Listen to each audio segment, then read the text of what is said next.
Boa tarde a todos. Eu sou o Klaus Kissling, sou sócio de Cybersecurity e Privacidade da KPMG. É um prazer estar com vocês aqui nessa tarde para poder falar sobre um assunto tão importante que é tratamento de pessoas, né, gestão de identidade no IAM Tech Day. Então, gostaria de primeiro agradecer ao Alfredo e toda a organização pelo convite para que a gente possa desfrutar um pouco aqui desse conhecimento. Eu não preparei nenhuma apresentação, porque eu acho que o assunto aqui que eu vou trazer para vocês é mais uma reflexão. A gente vê que o tópico de gestão de identidade não é novo, é, pelo menos aí desde 2002 que eu tenho tratado desse assunto, tenho acompanhado, né? Então, vi ali o nascimento das principais ferramentas de gestão de identidade, a evolução que elas acabaram tendo, né? No começo, ainda lá naquele conceito do começo dos anos 2000, que a gente falava que eram os 3 As da segurança da informação, né? Da preocupação de administrar, acessar e autenticar.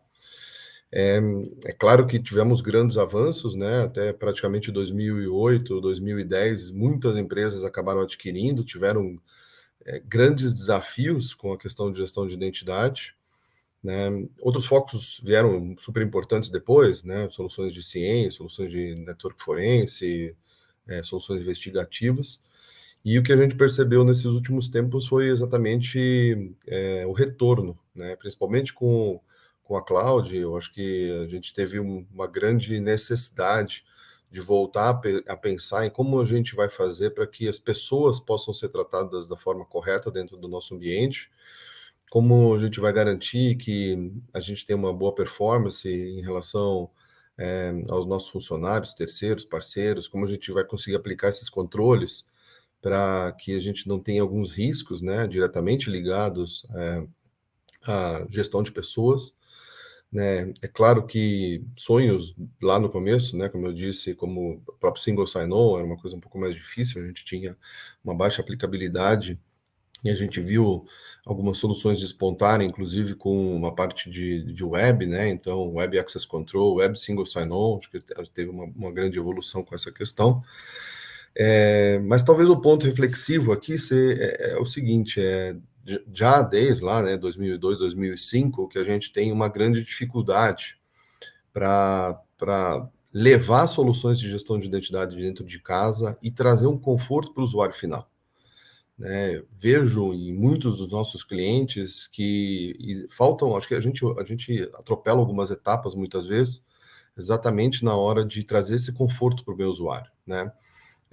Acho que a gente fica muito no cerne, né, da solução, no meio do processo, né? Então, assim, a gente peca um pouco na hora de fazer o real levantamento de todos os acessos, perfis, determinar como vai ser uma matriz SOD para a gente não ter conflito, pensar, né, como vão ser soluções de CASB que vão suportar, né? A gente teve aí, nesses últimos anos também, soluções fantásticas de cofres de senha, mas eu acho que talvez essa experiência para o usuário é a coisa que a gente tem pecado e tenho visto, né, e tenho atuado com muitos clientes exatamente nesse ponto, né? Então, hoje, independente da solução, né, que a PMG ela é uma empresa que ela é agnóstica quanto ao nome do fabricante e da aplicação, isso vai exatamente numa análise de aderência que a gente faz em relação ao ambiente do cliente. Vejo clientes pequenos, médios e grandes sofrendo muitas vezes com soluções que têm restrição de funcionalidades, batem no teto muitas vezes, não conseguem fazer campanha de recertificação, não conseguem ter esse processo. Mas eu tenho uma grande preocupação com essa questão da experiência, né, do usuário que a gente leva para a ponta. Qualquer transformação que a gente faz, ela é bem difícil para o usuário. Mudar uma tela de login, mudar um processo, mudar uma forma de se autenticar, incrementar um segundo fator de autenticação. Então, esses são pontos importantes, né? Tenho visto uma tendência de ter algumas soluções de passwordless aí, que a gente tem umas facilidades, né? E inclusive com utilização, por exemplo, muitas vezes de celulares, para que a gente possa ter um segundo fator de autenticação onde eu não precise automaticamente inserir um token. Então, minha participação é essa, gostaria aqui de compartilhar essa preocupação que a gente tem, né, de não só acelerar a questão tecnológica, mas também da gente se preocupar muito com a experiência que o nosso usuário final vai ter, para que a gente possa ter, sim, todos esses benefícios e ganho de performance. Muito obrigado a todos, até a próxima.